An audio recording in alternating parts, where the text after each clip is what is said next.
nous allons pouvoir reprendre notre programme avec la communication de Seyfettin Gürsel, je vous rappelle donc qui est économiste et qui va répondre à certaines des attentes du public, puisqu'il va parler du présent et du futur, même si, bon, je le laisserai dire, mais enfin, je ne sais pas si le futur est très rose. Mais bon, on fait avec ce qu'on a, et il faudra donc parler de quelque chose de vraiment concret, puisque nous avons surtout parlé jusqu'ici d'idéologie, de symboles, d'histoire, tandis que là, c'est du concret. L'économie, comment est-ce que ça se passe? Et comme je vous le disais dans mon introduction, après tout, il n'y a pas de raison d'imaginer que les relations entre la Turquie et l'Europe ne doivent pas s'imaginer sur des bases rationnelles. Ce serait d'ailleurs souhaitable, puisque dans ce cas-là, on aurait une chance de voir les gouvernements œuvrer à la réalisation d'une relation fiable, stable et qui promette quelque chose pour l'avenir. Puisque, en général, l'irrationnel a tendance à soit amplifier l'enthousiasme sans vraiment permettre de réaliser les promesses de cet enthousiasme, ou alors de démolir carrément et de traverser de manière très négative, de contrarier les projets par des éléments affectifs et émotionnels qui vont à l'encontre du bon sens. Voilà. Donc je cède la parole à M. Seyfettin Gürsel, qui va nous parler de la Turquie et l'Union européenne, un tandem difficile mais inséparable. Merci Ethem, bonjour. Juste quelques mots sur le titre. Difficile, je pense que c'est évident. On n'a pas besoin de revenir sur cet adjectif. Mais inséparable, c'est plutôt une opinion personnelle. C'est mon opinion. Et aussi,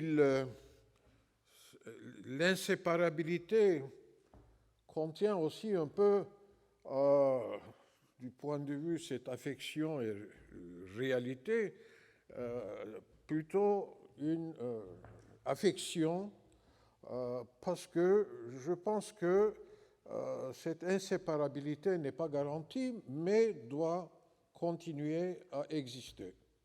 Sinon, d'ailleurs, il n'y aura pas de tandem. Mais je dois avouer aussi que si c'était il y a 15 ans, j'étais ici en train de m'adresser sur le même thème, sur le même sujet, certainement j'aurais été beaucoup plus optimiste et ça aurait été un discours différent. Mais enfin, la réalité, on ne peut pas non plus la contourner. Alors, de quoi je vais parler? Sur 4 choses essentiellement. Je vais d'abord faire une brève comparaison pour situer la Turquie vis-à-vis de l'Union européenne en ce qui concerne les indicateurs, les caractéristiques les plus significatives. Ce sera rapide. Ensuite, la partie économique, les problèmes, les défis auxquels la Turquie fait face depuis un certain temps. En fait, certains problèmes ont toujours existé, avaient toujours existé, mais d'autres problèmes y sont ajoutés dans les dernières années.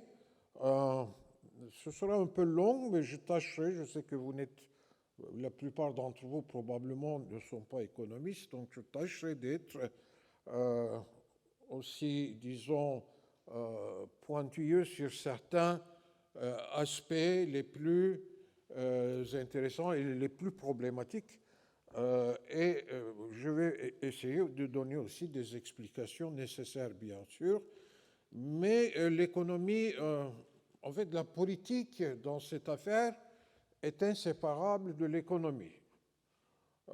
Bien sûr, nous allons voir est-ce que cette inséparabilité, c'est-à-dire sur le plan économique, les intérêts se convergent, est-ce que on peut avoir des relations économiques gagnantes-gagnantes, mais cela, évidemment, même si la réponse est oui, ça ne garantit pas que du point de vue, les problèmes politiques sont secondaires et en fait, souvent, les politiques et affectives peuvent aussi mettre en cause les intérêts mutuels économiques.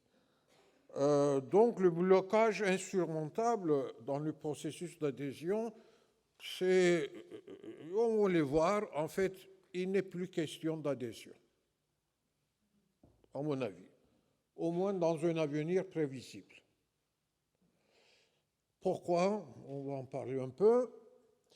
Je vais en parler un peu. Et finalement, quelles alternatives peut-on concevoir dans un avenir prévisible? Alors, avenir prévisible, il faut un peu le préciser. Est-ce qu'il s'agit de 50 ans ou de 5 ans? Évidemment, c'est à discuter. Je ne parlerai pas d'un avenir à 50 ans, ça on verra, mais de toute façon, d'ici, dans les 10 années qui viennent, les choses peuvent être mieux, on peut avancer, non pas en ce qui concerne l'adhésion de la Turquie en tant que membre complet de l'Union européenne, mais on peut renforcer non seulement les relations économiques, mais aussi, bien sûr, peut-être grâce à ces relations renforcées, résoudre quelques problèmes internationaux, des problèmes politiques très importants aussi, mais ça dépendra, bien sûr, Ahmed va en parler, ça dépendra d'un changement de pouvoir, absolument, c'est une nécessité inévitable, un changement de pouvoir en Turquie. On va en parler aussi un petit peu, mais finalement, à la fin de la journée, lorsqu'on aura un débat général, on peut revenir sur ces questions, bien sûr. Alors, ce regard comparatif, j'ai choisi 4 indicateurs caractéristiques significatifs: population, marché de travail, croissance économique et intégration économique. Alors, essayons de voir un par un. Ce tableau, je l'ai préparé, j'ai mis dans ce tableau, bien sûr, la Turquie, mais j'ai voulu la comparer seulement avec les grands pays de l'Europe, c'est-à-dire les grands pays, entre guillemets, les pays qui ont une taille de population importante. Donc, vous voyez ces pays, mais j'y ai ajouté à la fin du tableau quelques pays, 2 pays plutôt, de l'Est de l'Europe, la Roumanie et la Bulgarie, je vais en parler, parce que ces pays, il ne faut pas oublier, qui sont les plus pauvres du point de vue de revenus par tête d'habitant, ce sont les pays qui possèdent le revenu par tête le plus bas en Europe, et donc j'ai voulu aussi les mettre en comparaison avec la Turquie.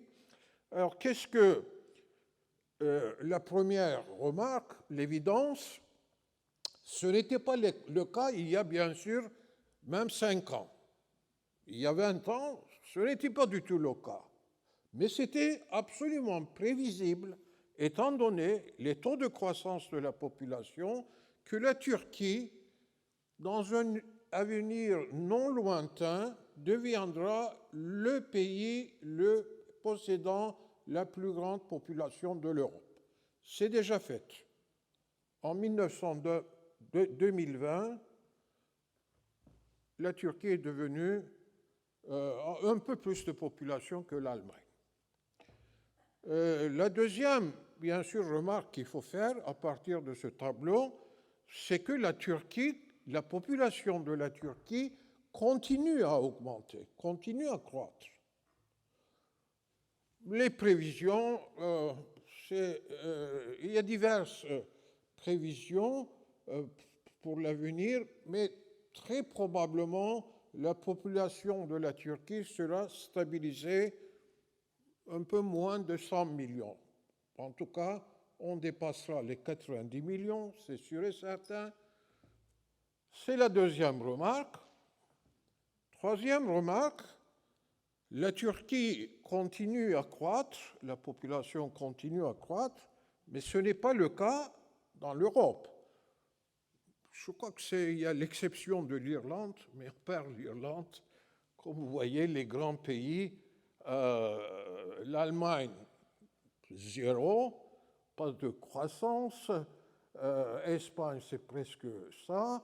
Italie est en train de, la population est en train de décroître. La Pologne, la Roumanie, la Bulgarie, vous voyez, c'est très négatif, la décroissance est très notable, la décroissance de la population, parce que, non pas seulement à cause des dynamiques démographiques, mais parce que c'est les citoyens de ces pays, après 2004, ont massivement émigré dans les autres pays, surtout les pays développés de l'Union européenne. Pourquoi j'en parle? Eh bien, même déjà, rappelez-vous les affiches du plombier polonais. Déjà, c'était assez inquiétant pour certaines populations, pour certains gens en Europe, vivant dans les pays européens. Surtout, je crois que c'était la Grande-Bretagne qui était le plus susceptible à propos des plombiers polonais qui émigraient, mais il l'a digéré, finalement, assez facilement. Et parce que ce sont, sauf la Pologne, je crois qu'il y a 3,5 millions de Polonais qui ont émigré depuis, dans le livre de Ivan Krastev, c'est un philosophe bulgare qui a écrit un livre très intéressant il y a quelques années, après l'Europe, parce qu'il pensait que de toute façon l'Union européenne, on n'en parlera plus dans l'avenir parce que ce sera une déstabilisation et la fin de l'Union. Enfin bref, d'après Ivan Krastev, 3,5 millions de Polonais, 2,5 millions de Roumains et je ne sais pas le nombre de Bulgares, mais en tout cas 10%, je l'ai noté, 10% de la population de la Bulgarie ont émigré dans les autres pays de l'Europe. Pourquoi c'est important? Parce que d'abord, c'était des pays à revenus par tête très faibles, donc l'attirance des pays développés de l'Europe, des pays riches de l'Europe. Et alors la Turquie, regardez, revenu par tête d'habitant, c'est le plus bas, 7510 euros, en 2020. La Turquie, en fait, était au niveau de la Bulgarie. On va en parler tout à l'heure. Mais depuis les 2 dernières années, il y a eu une telle dépréciation du livre turc qu'en termes de dollars, US dollars, le revenu par tête est même passé sous la barre de revenu bulgare, 8 750. Donc, le premier pays du point de vue de la population qui va vers les 90 millions, un pays aussi pauvre que la Bulgarie, imaginez que les 10% de sa population émigrent en Europe. Donc, déjà, vous voyez que certains problèmes de base commencent à se poser et les Européens, surtout certains dirigeants qui étaient contre l'adhésion de la Turquie, le savaient et il en parlait. Et alors, le revenu par tête d'habitant est bien sûr indicateur, mais c'est un indicateur insuffisant.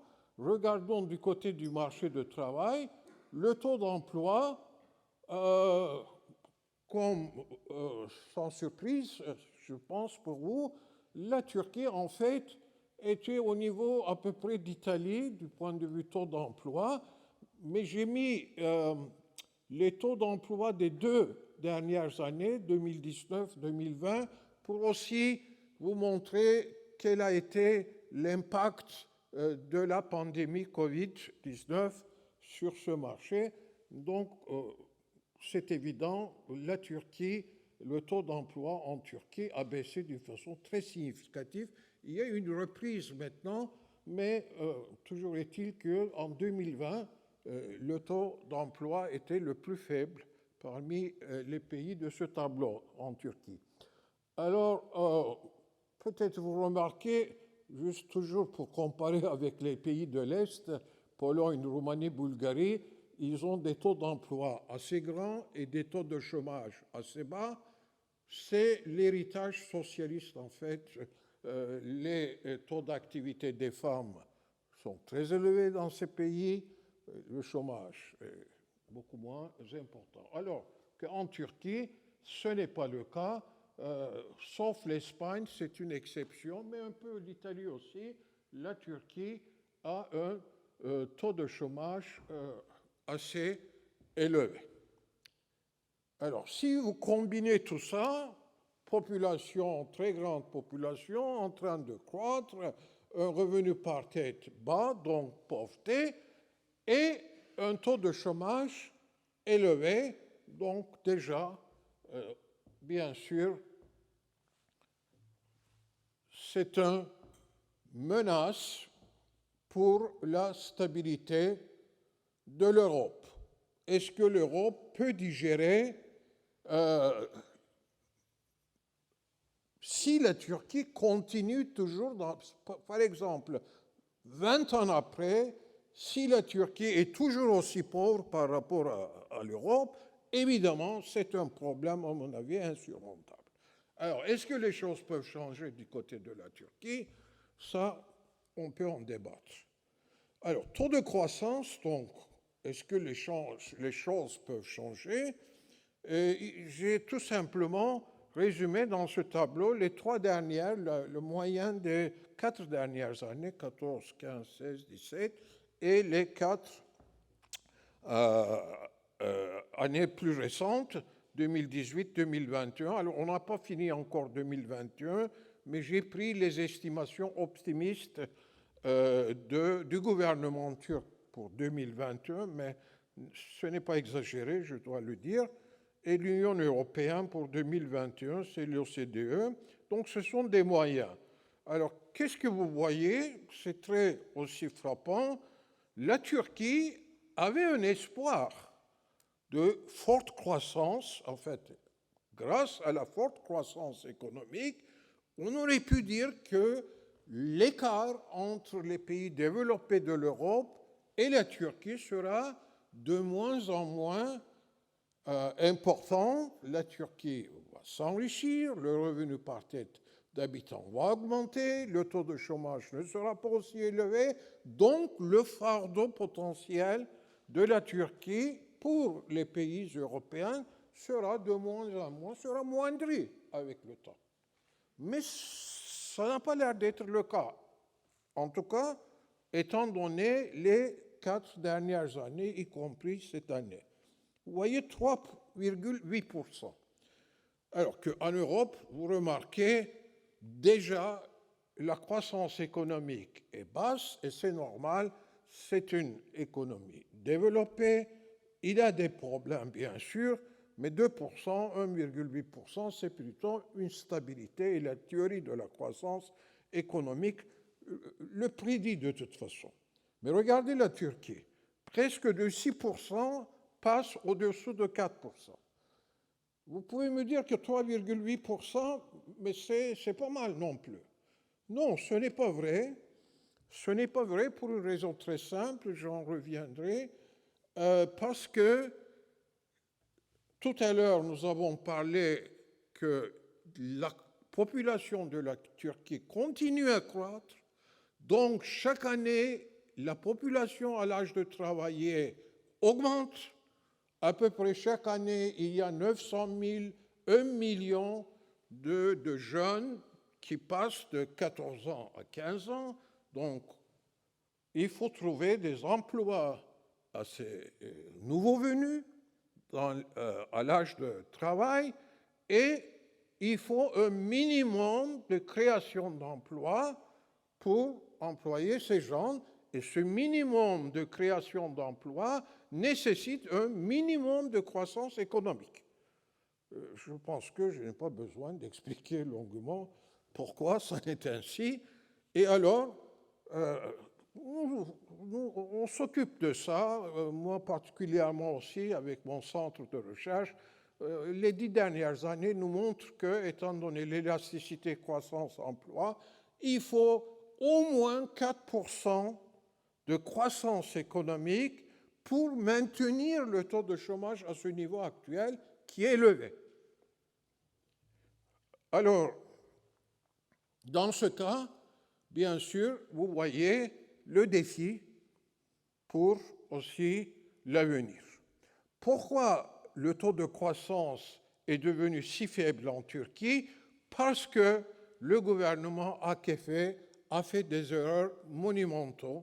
Tout à l'heure, on va voir quand on va regarder les problèmes économiques spécifiques. Alors, en ce qui concerne l'intégration économique, ça, ici, représente ces graphes le commerce extérieur entre la Turquie et l'Union européenne. Et pourquoi je l'ai fait commencer en 1993? Parce que, Etam n'en a pas, évidemment, ce n'était pas son but, n'a pas tellement parlé des différentes étapes du processus d'approche de la Turquie de l'Union européenne, mais probablement, vous savez, ou laissez-moi vous rappeler, en 1995, c'était une étape très importante. Cette année-là, c'est la Turquie qui a voulu absolument, il a changé d'avis, parce que dans les années 60-70, tous les gouvernements, de droite ou de gauche, ont toujours dit que, enfin, surtout les gouvernements de gauche, de M. Ecevit, que eux, ils sont l'Union, nous sommes leur marché. Onlar ortak, biz pazar. Ortak pazar, parce qu'à cette époque, on appelait l'Union européenne le marché commun.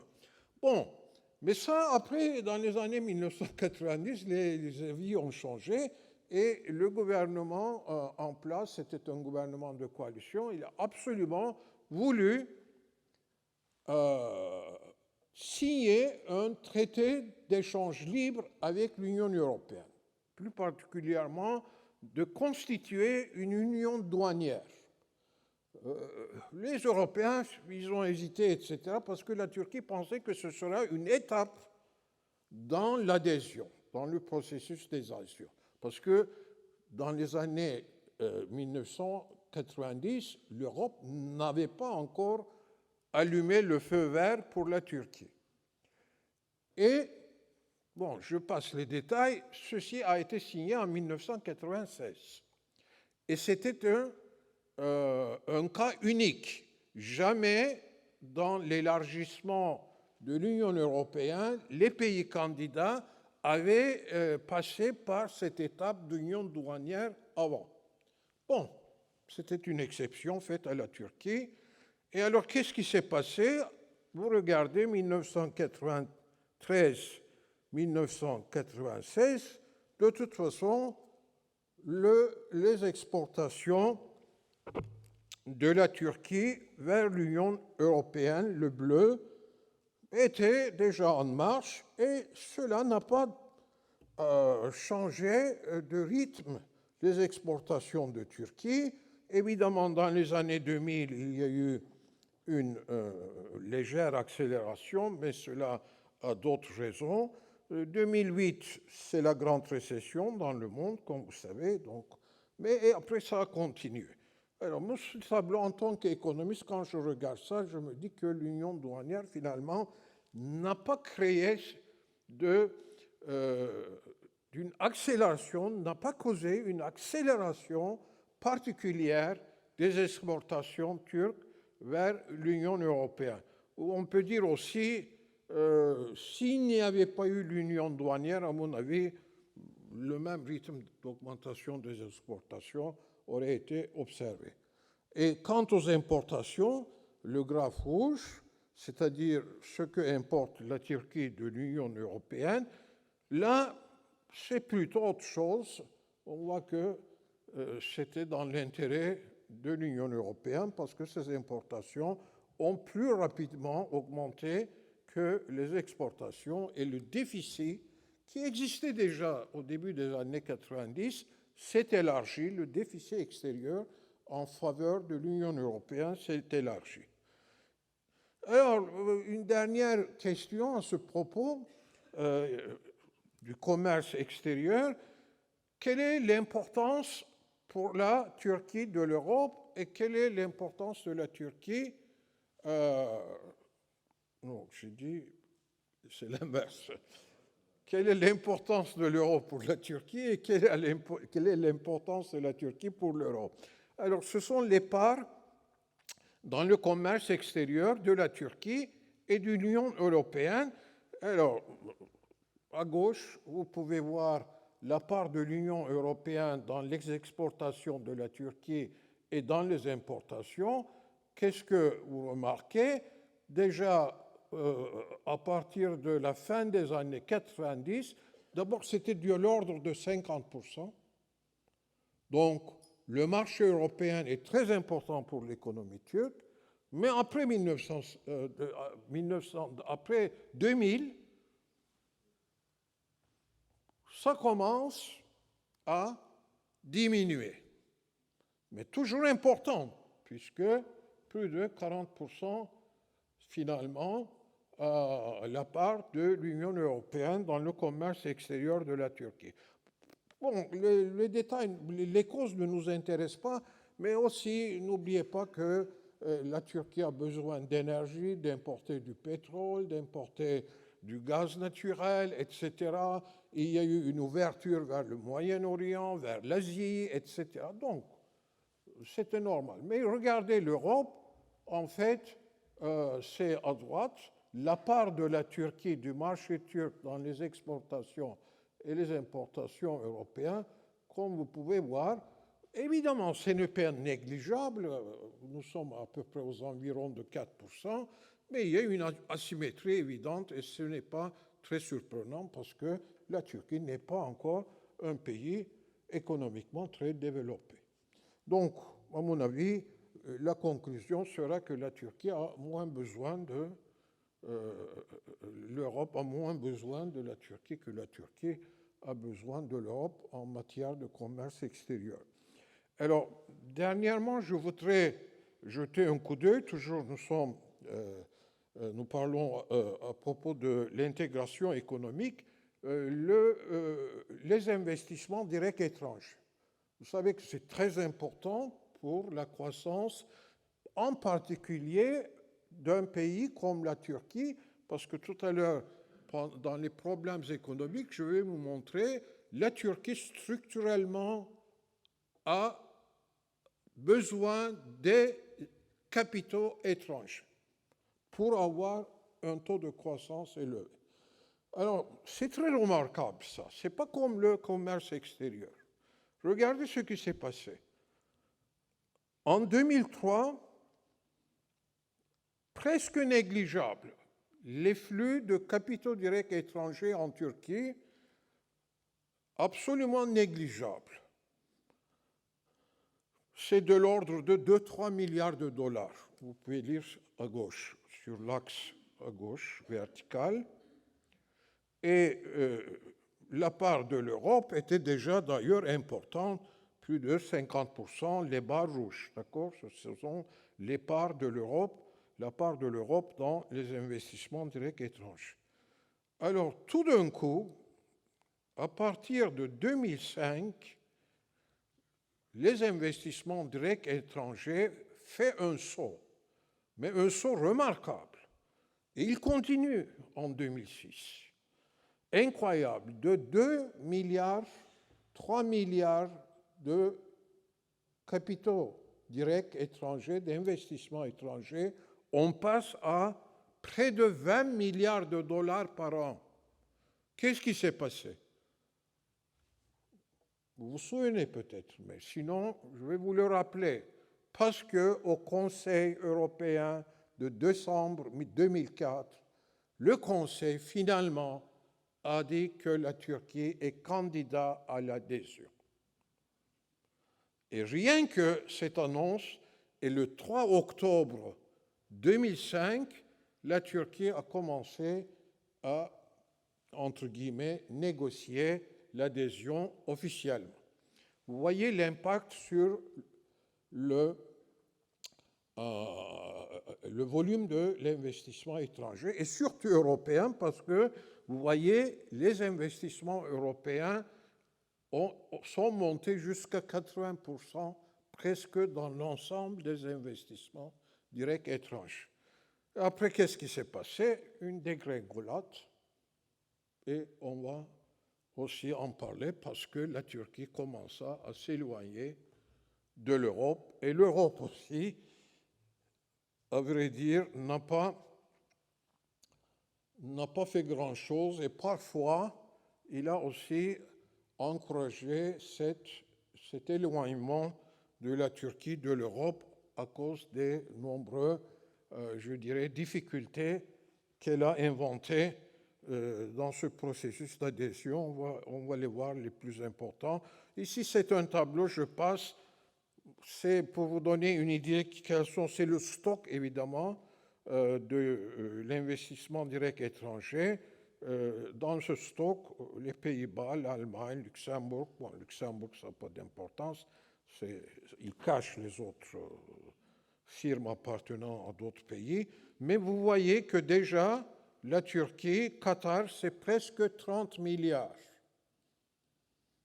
Presque 30 milliards. Alors, qu'est-ce que c'est que ce Qatar? Qu'est-ce qu'il cherche en Turquie?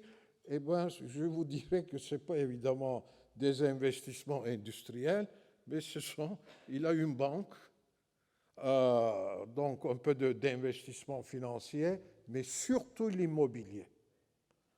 Très spéculatif, et même le fameux le canal, je ne sais pas s'il va construire, il paraît que la famille du prince, la mère, etc., de Qatar, ils ont raflé pas tous, mais un grand nombre de terrains qui jonchent le futur canal d'Istanbul. Bon, là c'est significatif, ce n'est pas le Qatar qui nous importe, mais comment aussi la Turquie, dans les dernières années, commence en fait à se tourner vers d'autres intérêts que plutôt vers l'Europe. Alors très rapidement, je vous laisse lire, mais je vais aussi vous aider. Quelles sont les conclusions qu'on peut tirer de cette comparaison brève? Bon, la taille de la Turquie effraie, ça on en a parlé. L'intégration de l'économie turque dans l'Europe constitue un ancrage critique pour la Turquie, mais certainement pas pour l'Europe. L'union douanière, alors là je vais un peu m'attarder là-dessus. L'union douanière, vous avez vu que ça n'avait pas encore très contribué d'une façon significative à la croissance de la Turquie. Évidemment, c'est important pour la Turquie, le marché européen. Mais l'union douanière, dans les dernières années, mettons dans les 10-15 dernières années, est devenue de plus en plus aussi un problème pour la Turquie, pour la défense de son marché intérieur. Pourquoi c'est devenu un problème? Parce que l'Union européenne commença à signer des traités de libre-échange, des accords de libre-échange avec les autres pays, en dehors de l'Union européenne. Il a signé avec le Mexique, ensuite avec beaucoup d'autres pays importants, par exemple la Corée du Sud, etc. La liste, j'avais la liste, mais la liste était tellement longue que j'ai mis ici les pays avec lesquels il n'a pas l'intention pour le moment de signer de traités d'échange libre. C'est la Russie, l'Iran, Cuba et le Venezuela. Bon, avec tout le monde presque, il aurait signé dans quelques années des traités de libre-échange. Alors pourquoi c'est un problème pour la Turquie? C'est parce que, d'après le traité de l'union douanière, dès que l'Union européenne signe un traité de libre-échange avec un pays tiers, ce pays, à travers l'Europe, il peut exporter sans douane ses produits manufacturiers en Turquie, mais la Turquie ne peut pas faire l'inverse. Donc, pour pouvoir le faire, il faut que la Turquie signe des traités d'échange libre avec ces pays tiers qui ont signé des traités avec l'Union européenne. Mais pourquoi ces pays vont signer avec la Turquie? Excusez-moi, ils s'en fichent. Ils sont en position de force.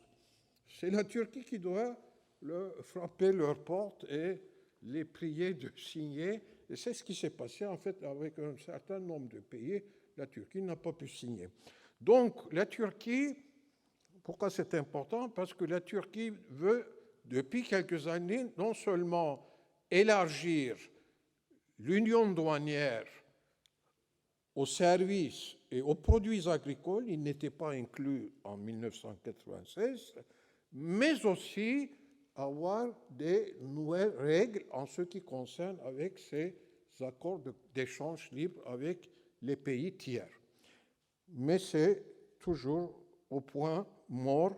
Les négociations ont débuté, mais on n'a pas pu aller plus loin pour des raisons que vous imaginez, et je vais aussi en parler un petit peu. Cet état de fait, bien sûr, c'est bon. Alors, nous reviendrons sur cette question plus loin. D'accord. Très rapidement, les défis économiques. Je sais que j'ai dépensé pas mal de mon temps de discours. Les défis économiques auxquels la Turquie fait face, donc je ne vais pas lire la liste, tout de suite je passe au graphique. D'abord l'inflation. La Turquie n'a jamais eu la stabilité des prix au sens des pays développés, c'est-à-dire environ 2% d'inflation par an. Mais il avait réussi pendant 40 ans, il a eu une inflation à 2 chiffres, depuis le milieu des années 70 jusqu'au milieu des années 2000. Mais ce qui est important, c'est que dans les dernières années, l'inflation ne cesse d'augmenter et finalement, dernièrement, le taux a atteint presque 20%. C'est un grand problème. Je ne veux pas expliquer, donner plus d'explications.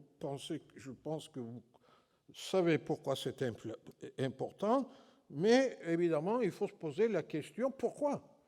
Alors que c'était plus ou moins, comme vous voyez, il y a en fait 2 graphes d'inflation. Le rouge, c'est prix de production. C'est d'abord les prix de production augmentent et tirent vers la hausse les prix à la consommation. Et vous voyez, les dernières années, c'est terrible. Vous voyez comment augmentent les prix de production et bien sûr les prix à la consommation. Qu'est-ce qui s'est passé? Certaines choses se sont passées. Il n'y a pas un seul facteur qui peut expliquer, mais le facteur le plus important, c'est la dépréciation du livre turc. Alors, sur ce graphique, il y a, comme vous voyez, le taux d'échange nominal euro-livre turc. On commence à peu près 3 liras, même pas, 3 liras, et on est maintenant à 10 liras. Bon, dans les années 2000, je venais aussi de temps en temps m'inviter à Paris. Je me souciais guère des prix à Paris, tout simplement quand je payais quelque chose, un repas ou un autre produit, et je faisais automatiquement le réflexe de changer en livre turc pour comparer les prix, mais ça ne me démoralisait pas. Et aujourd'hui, plutôt hier, j'ai fait des dépenses et d'abord, avec le même réflexe, j'ai changé en livre turc Et après, je me suis dit, non, il ne faut jamais faire ça, parce que c'était absolument démoralisant. Donc, les coûts augmentent, quand le taux de change augmente, d'abord les prix de production augmentent, et finalement, les prix à la consommation augmentent aussi. Mais ce n'est pas fatatique, ce n'est pas un destin. On pouvait l'éviter. Alors, ce qui s'est passé, pourquoi le taux de change a augmenté, pourquoi le livre turc s'est autant déprécié dans les dernières années? Parce que M. Erdogan a mis dans la tête que l'inflation, la cause de l'inflation, c'est le taux d'intérêt élevé. Donc, si vous baissez le taux d'intérêt, l'inflation va baisser aussi. Il a imposé ça à la Banque centrale. Est-ce que vous savez que dans les 3 dernières années, M. Erdogan a changé 3 gouverneurs de Banque centrale? Donc, vous voyez le problème, je n'ai pas besoin d'en dire plus. Il y a le 4e, mais ces jours, à mon avis, sont comptés aussi, parce que le grand problème, le grand dilemme, c'est que d'un côté, si vous baissez les taux d'intérêt, le taux de change augmente, et l'inflation, au lieu de baisser, elle augmente. Et si la banque, le gouverneur de la Banque centrale suit cette politique, il est mis à la porte rapidement, et l'autre aussi, il commence à faire baisser les taux d'intérêt. Alors, exactement, depuis une semaine, c'est ce qui se passe en Turquie. Enfin, bref, ça, c'est un grand problème. Il y a aussi ces devises, le taux de change peut augmenter, non pas à cause des flux de capitaux étrangers, mais le citoyen turc a le droit aussi d'avoir des comptes bancaires en euros ou en dollars. Vous voyez la dollarisation de la Turquie et vous pouvez en conclure le crédit accordé à la livre turque, à la fiabilité de la livre turque. Alors, j'en avais parlé un peu dans la première partie. L'un des problèmes structurels de la Turquie, de l'économie turque, c'est que le taux d'épargne est insuffisant pour financer, le taux d'épargne intérieur, bien sûr, est insuffisant pour financer les investissements. D'où le déficit extérieur. Alors, vous voyez, d'un côté rouge, le taux d'investissement, de l'autre côté, le taux d'épargne, sauf les crises. Pendant les crises, à ce moment-là, bien sûr, l'investissement baisse, donc l'épargne, plus ou moins, est équilibrée, mais ceci a une conclusion importante, c'est que l'économie turque a toujours besoin des flux de capitaux pour pouvoir combler cet écart entre le taux d'investissement et le taux d'épargne. Alors tout à l'heure, j'ai donné mon exemple, enfin mon expérience d'hier. Vous voyez, ça c'est le taux de change réel. Vous savez, le taux de change réel, tout simplement, veut dire que bon, mettons en France, vous avez 2% d'inflation, 20% d'inflation en Turquie.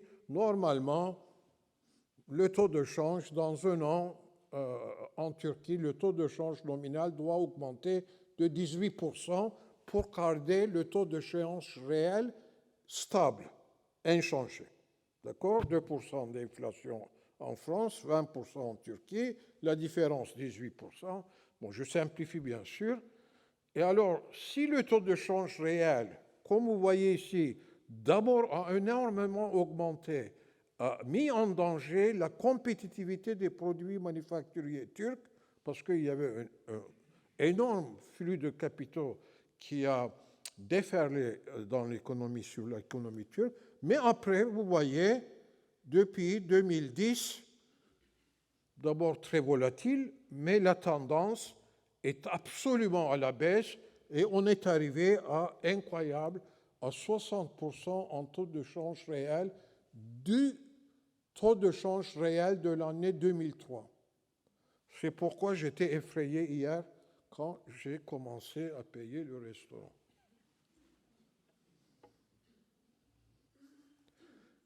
Alors, si vous avez besoin des flux de capitaux pour financer votre déficit extérieur, vous avez deux moyens essentiellement. Soit, puisque comme les États-Unis, vous ne pouvez pas imprimer des dollars, vous ne pouvez pas imprimer non plus des euros.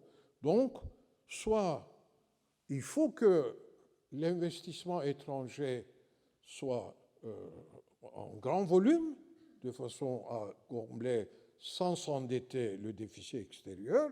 Nous avons vu que l'investissement direct étranger est en train de baisser depuis des années. Alors, il reste évidemment l'endettement. Et ça, vous voyez ici l'endettement en devises, en euros et en dollars du secteur privé. Dans les 2-3 dernières années, ça s'est ralenti d'abord.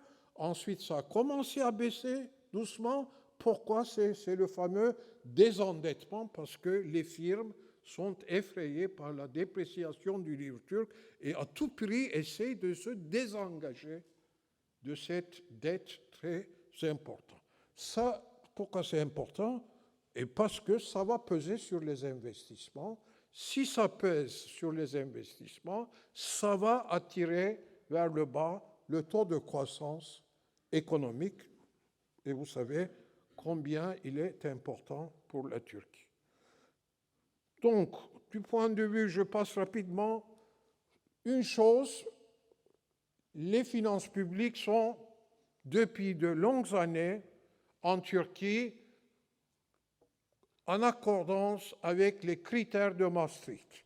Moins de 3% de déficit budgétaire, sauf exceptionnellement en 2020, mais évidemment les déficits dans les autres pays européens sont devenus encore plus grands. Donc la Turquie n'est pas la Grèce, pas du tout. Mais déjà la Grèce de 10 millions, vous voyez les headaches, les maux de tête que ça a causé à l'Europe.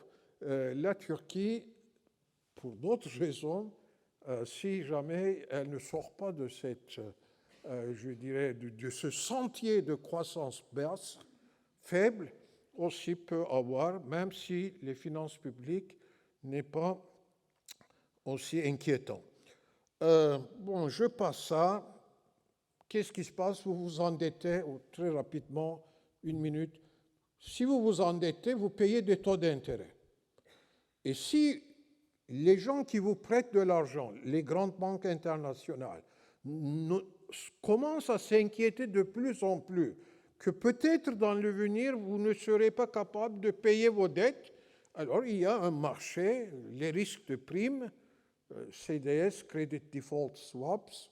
Vous voyez, la Turquie était arrivée à plus ou moins à des taux de CDS assez bas, mais depuis, dans les dernières années, non seulement c'est devenu très volatile, mais c'est presque 4% de spread.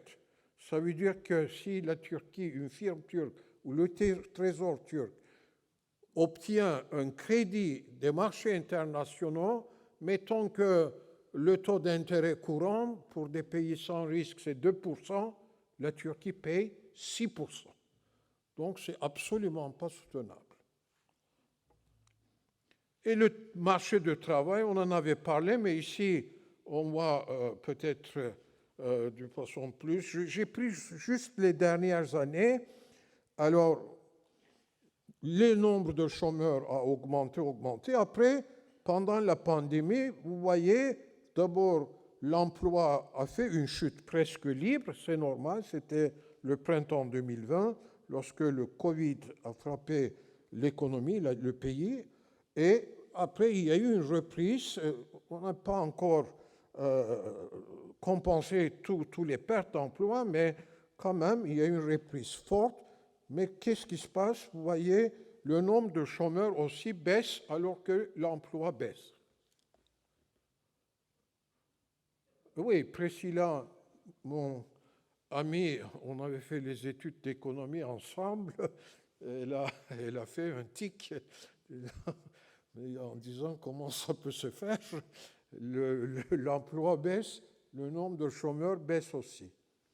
Bon, en fait, c'est arrivé à d'autres pays aussi, mais pas aussi frappant qu'en Turquie.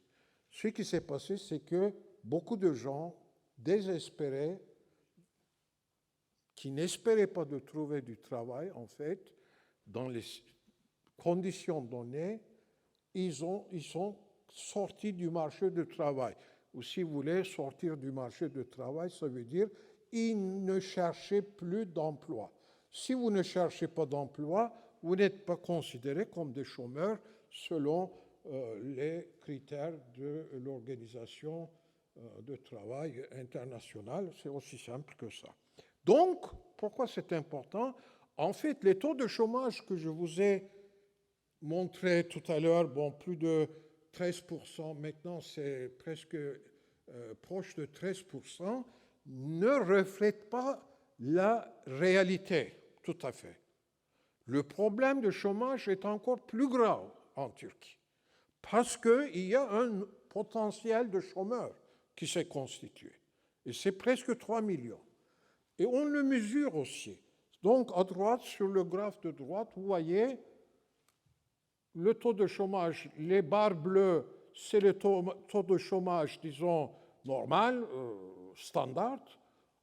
Donc, il descend à 13,4% au deuxième trimestre de 2020. C'est le paradoxe dont nous avons vu tout à l'heure.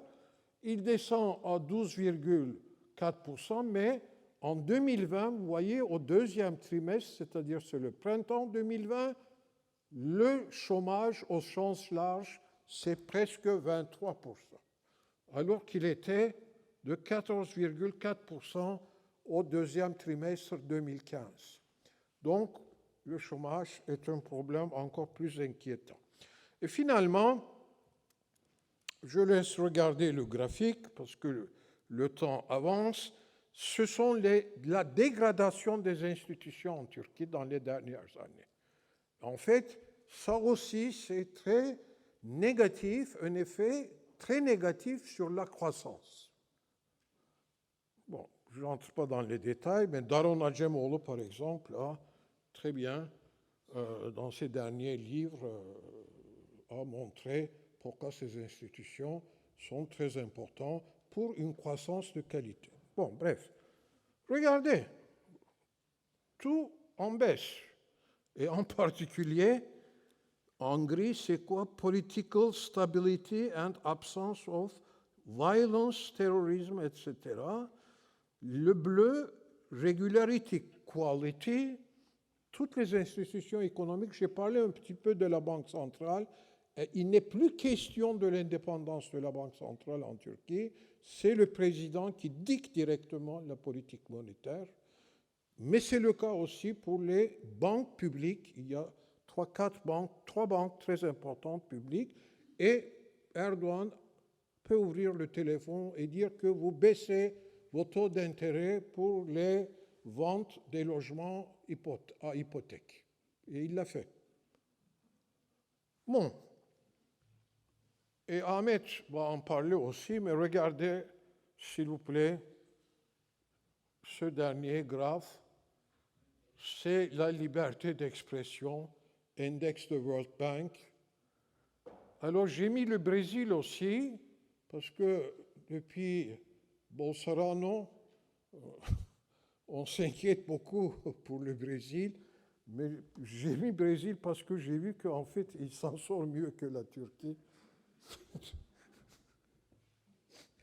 Voilà la situation de la liberté d'expression en Turquie. Je crois que pas besoin de récapituler parce que on n'a pas le temps. Alors je vous laisse un peu regarder. Je répète ici, je reprends tout ce que j'ai expliqué tout à l'heure à propos des problèmes économiques. Alors, juste la dernière phrase, je vais quand même la lire. l'économie turque risque de continuer à piétiner dans une croissance faible, insuffisante pour faire reculer le chômage élevé et la pauvreté. Et j'ai ajouté, à moins que le pouvoir change. Parce que, très franchement, ce pouvoir existe depuis 2003. En novembre 2002, il est arrivé au pouvoir, donc 2003, c'est presque 18 ans. Et pendant ces 18 années, en tant que professeur d'économie, j'écrivais aussi des colonnes, etc., des commentaires à la télévision, etc. Et dans les premières années, il a bien géré.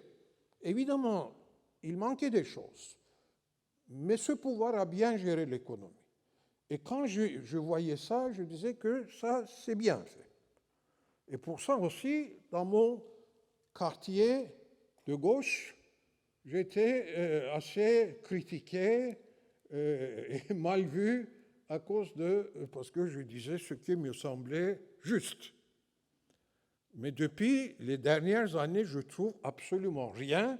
Et la preuve d'ailleurs, le ministre de l'économie de M. Erdogan pendant les premières années, Ali Babacan, d'abord il a été évidemment renvoyé par AKP, mais il a été tellement déçu et inquiet qu'il a créé un nouveau parti et combat maintenant le président Erdogan. Donc vraiment, les dernières années, du point de vue gestion de l'économie, ont été assez catastrophiques. Donc je trouve rien. Donc rien de bon. Donc cette insistance, à moins que le pouvoir change, parce que j'ai absolument je place aucun espoir dans le pouvoir actuel pour qu'il corrige ses erreurs en matière d'économie. Bref, le processus d'adhésion officiellement bloqué, pratiquement caduc. Alors ici intervient un certain nombre de, bien sûr, facteurs. Qu'est-ce qui s'est passé? Je ne vais pas lire tout parce qu'on n'a pas autant de temps. D'abord, les chapitres. Vous savez, négociation, c'est un euphémisme. Il n'y a pas de négociation. Tout simplement, le pays candidat essaye d'adopter l'acquis communautaire, c'est-à-dire toutes les lois, les règles, les normes européennes dans son juridiction. C'est tout. Et l'Europe regarde si c'est bien fait, si c'est satisfaisant ou pas. Voilà. Alors, dès le départ, d'abord en 2004, décembre 2004, il y avait déjà une grande opposition en Europe contre la candidature de la Turquie. Et pour surmonter cette opposition, il y a eu un compromis à Bruxelles. À la dernière minute, pour convaincre les opposants, les favorables, ils ont ajouté une phrase. Ils ont dit, la phrase est là aussi, ils ont dit que c'est bien, on va négocier, donc la Turquie va adopter l'acquis communautaire durant ce processus, mais à la fin, quand ce sera réussi, on ne garantit pas l'adhésion à la Turquie. C'est ouvert. Bon, c'est ouvert. Qu'est-ce qui s'est passé après? D'abord, le Conseil a bloqué certains chapitres, je crois 8, parce que la Turquie a refusé de reconnaître le gouvernement de Chypre. Ensuite, les Chypriotes grecs ont rajouté, je crois, 6 autres. Et M. Sarkozy, évidemment, il fallait qu'il se mélange aussi dans cette affaire. Et lui aussi, il a bloqué d'autres chapitres lorsqu'il était président, bien sûr. Il a ajouté aussi d'autres chapitres et il s'est mis à faire la propagande de la Turquie. La Turquie ne peut jamais devenir un membre à part entière. On va lui offrir un partenariat privilégié. Si c'est comme on avait besoin des privilèges de M. Sarkozy.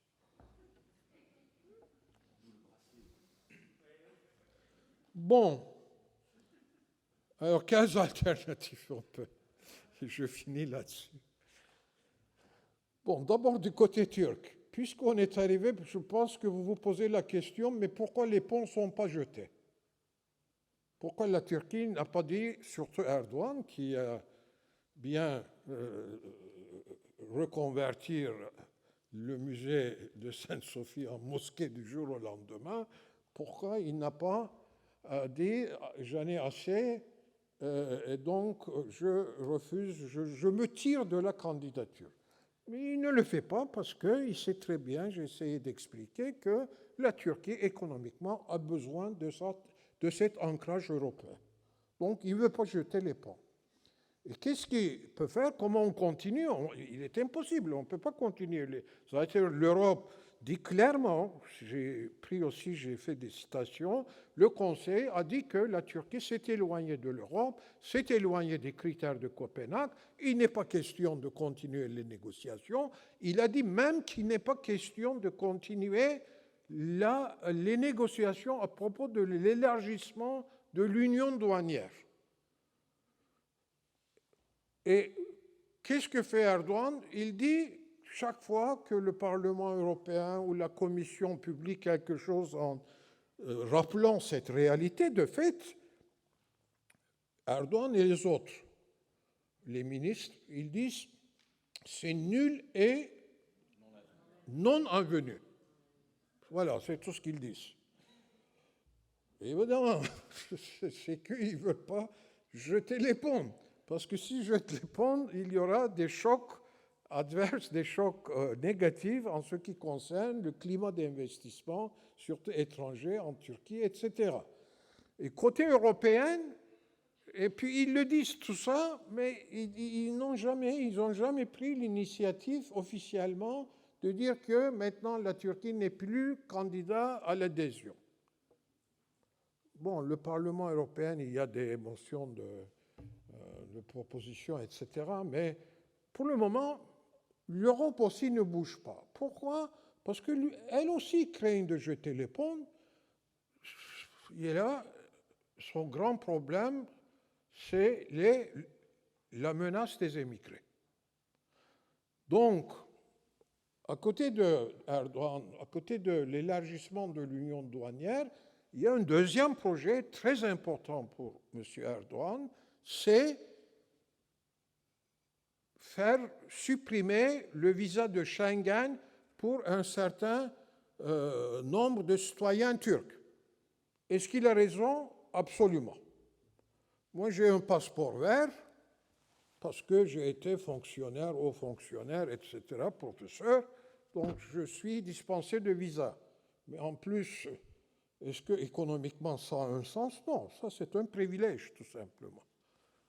Nous avons signé l'union douanière, les marchandises industrielles manufacturières circulent librement des deux côtés, les producteurs européens qui les produisent et les transporteurs européens qui les transportent sont absolument dispensés de visa, ils peuvent entrer comme ils veulent en Turquie, mais les producteurs turcs qui produisent ces produits envoyés en Europe et les chauffeurs, les transporteurs qui les transportent sont obligés d'avoir des visas, les visas Schengen. Et permettez-moi, ce n'est pas automatique, c'est très difficile. Donc c'est absolument injuste. Donc la Turquie a raison d'insister sur le fait qu'il faut que vous accordiez une suppression des visas pour au moins cette partie de la population. L'Europe, en fait, certains Européens, disons, certains dirigeants ne veulent pas, mais surtout, la majorité craint que comment délimiter ce nombre de citoyens si jamais des dizaines et dizaines de millions de Turcs obtiennent le droit de circuler sans visa, qu'est-ce qui se passera, etc. Et ils ont raison, ils ont aussi un prétexte, ils ont mis des conditions, la plupart techniques, la Turquie les a remplacées, les a respectées, mais il restait une autre condition importante. Changez votre loi antiterreur, antiterroriste et mettez cette loi, appliquez dans cette loi les normes, les critères européens. Pourquoi? C'est parce que la loi antiterreur en Turquie est tellement large et imprécise que même si vous vous dites par exemple que Je ne sais pas, les Kurdes, le mouvement kurde, au fond, a raison aussi de discuter l'autonomie ou la fédération. Vous pouvez vous trouver en tôle, parce qu'ils disent que en fait, c'est la propagande terroriste. Bon, dans aucun pays européen, on vous mettrait en prison parce que vous avez dit que, je ne sais pas, telle organisation terroriste aussi, on peut discuter quand même sur ses motivations, etc. Enfin, bref, l'Europe a raison sur ça. Et qu'est-ce que répond M. Erdogan, le pouvoir AKP? Il dit que, mais écoutez, mes amis, nos amis européens, accordez-nous une indulgence, une tolérance. Nous avons des conditions exceptionnelles. Donc fermez les yeux là-dessus, n'insistez pas sur ça. Nous, on ne peut pas changer notre loi. Donc ça aussi, c'est bloqué. Alors tous ces blocages, pour pouvoir les surmonter, il vaut bien que les choses changent en Turquie. Et dans quel sens vont changer?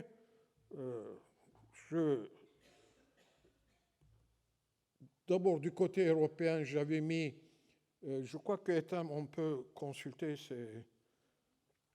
cette présentation, sera diffusée. D'accord, c'est pourquoi je voudrais terminer. Qu'est-ce qui va se passer dans l'avenir? On peut bien sûr continuer à débattre pendant la discussion générale. J'ai eu l'idée, parce que j'ai trouvé dans Deutsche Welle des résumés des partis allemands, c'était juste avant les élections de dimanche, des partis allemands dans leur programme électoral, ce qu'ils disent vis-à-vis de la Turquie. Donc j'avais pris ici les partis de la nouvelle coalition, les sociaux-démocrates, les Verts et les libéraux. C'était intéressant. En fait, du côté européen, évidemment, le fait que le gouvernement allemand a changé et que les portes seront ouvertes devant la Turquie, non, je ne dis pas ça. Mais quand même, il y a maintenant une petite opportunité, une porte relativement ouverte, étant donné les opinions de ces trois partis à propos de la Turquie, de l'adhésion de la Turquie. Reste, côté turc, les élections prochaines. Est-ce que le pouvoir va changer? Ça aussi, peut-être on va en parler. Mais c'est indispensable. Si jamais ça n'arrive pas, d'abord, si ça arrive, ça ne garantit pas que les choses tout de suite vont se régler avec l'Europe, etc. Mais quand même, on aura une chance, un espoir pour avoir des meilleurs, pour un tandem qui roule au moins un peu plus harmonieusement. D'accord, merci.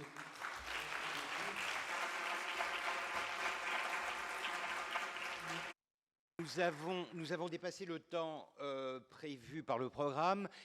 Vu